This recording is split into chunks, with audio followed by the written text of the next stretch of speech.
آگے دریا آ گیا، کوئی پل نہیں، کوئی شے نہیں، اسلام کی عزت کا سوال ہے۔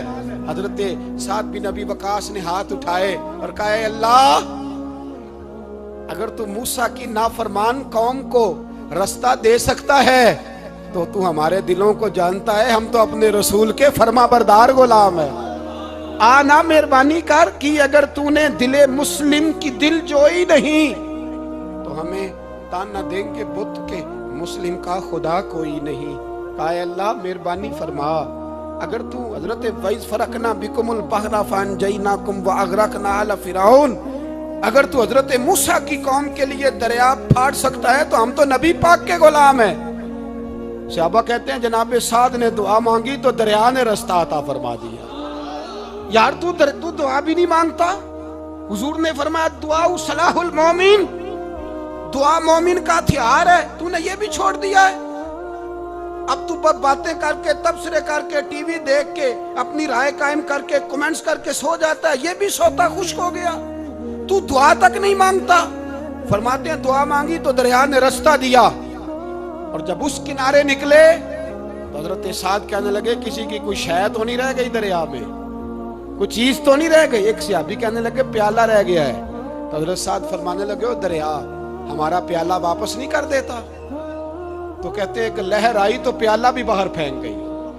او بھائی ہم اسی رسول کا کلمہ پڑھتے ہیں جن کا حضرت سعد بن ابی وقاص نے کلمہ پڑھا تھا، اور کسی جگہ میرے نبی پاک نے نہیں فرمایا اللہ صحابی کی سنے گا بعد میں آنے والوں کی نہیں سنے گا، کسی جگہ نہیں کہا۔ پر تو کشکولے دعا بھی نہیں اٹھاتا، مصیبت میں بھی اب یاد خدا ہم کو نہیں آتی، دعا منہ سے نہ نکلی، جیبوں سے عرضیاں نکلی، تو یہ کام بھی نہیں کرتا۔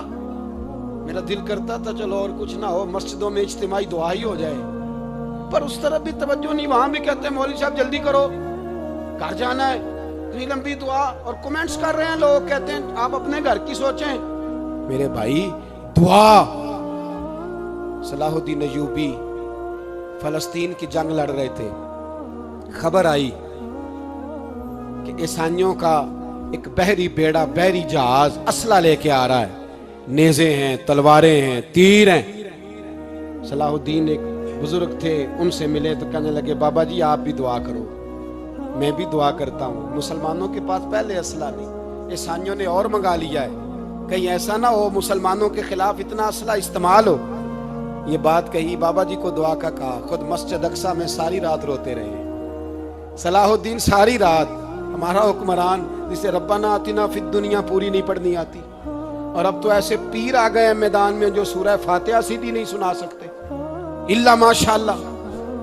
ساری رات صلاح الدین ایوبی روتے رہے۔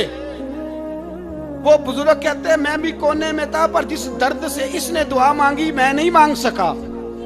سویرے خبر آئی کہ دشمن کا وہ بحری بیڑا جو اسلحہ لے کے آ رہا تھا دریا میں غرق ہو گیا ہے۔ صبح خبر آئی تو وہ شخص ایک آگے بابا جی سے کہنے لگا بابا جی وہ بحری بیڑا دریا میں غرق ہو گیا، تو بابا جی رو پڑے، کہنے لگے دریا میں غرق نہیں ہوا، صلاح الدین ایوبی کی آنسوؤں میں غرق ہو گیا ہے، اس کے آنسوؤں میں غرق ہو گیا ہے، اس نے رب سے دعا ہی ایسی مانگی، اس کے آنسوؤں میں۔ تو دعا بھی نہیں مانگتا میرے بھائی مسلمانوں کے لیے، تو دعا بھی نہیں مانگتا۔ امام حسین میدان کربلا میں تھے، ایک راوی کہتا ہے 3 دن پانی بند رہا ہے، روٹی بند رہی ہے، پر قرآن پاک کی تلاوت 1 منٹ کے لیے بھی بند نہیں ہوئی، دعا اور التجا 1 منٹ کے لیے بھی بند۔ حسین کے خیمے سے یہ آواز بار بار آتی رہی، یا اللہ استقامت بھی دے اور صبر بھی عطا فرما۔ دعا کا رستہ بند، تلاوت بند نہیں ہوئی، اللہ کی بارگاہ میں سجدے بند نہیں ہوئے، تو چھوڑ گیا ہے، تو دعا تک نہیں مانگتا۔